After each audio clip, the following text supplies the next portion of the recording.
Cattle producers want the best nutrition for their herds and to make sure animal health and welfare needs are met.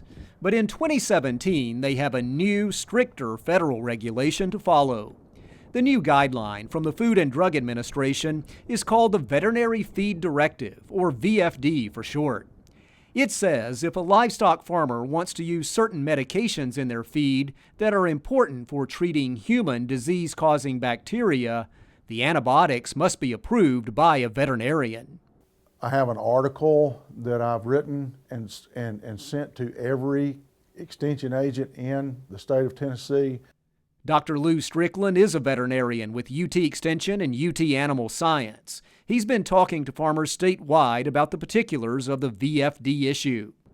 Strickland says producers will have about a year for an educational period, but eventually everyone must adjust to the new law. The ultimate goal is a safer food product for consumers.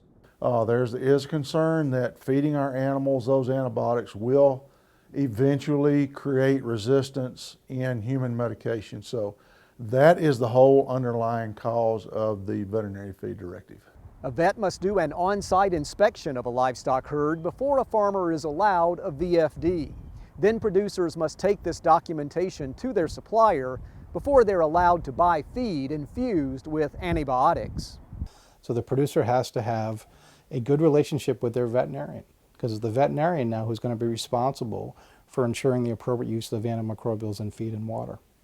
Dr. David White with UT AgResearch formerly worked for the FDA on this issue. He's now teaming with the Department of Agriculture and Department of Health to also educate cattle producers about the proper use of antibiotics and the implementation of VFDs. So using antibiotics to treat animals is appropriate, but growth promotion, feed efficiency, in many people's definition, is an improper use of these wonder drugs. They should be used to treat a defined illness and not for increasing how fast an animal can grow. The VFDs are already being assigned around Tennessee and the rest of the country.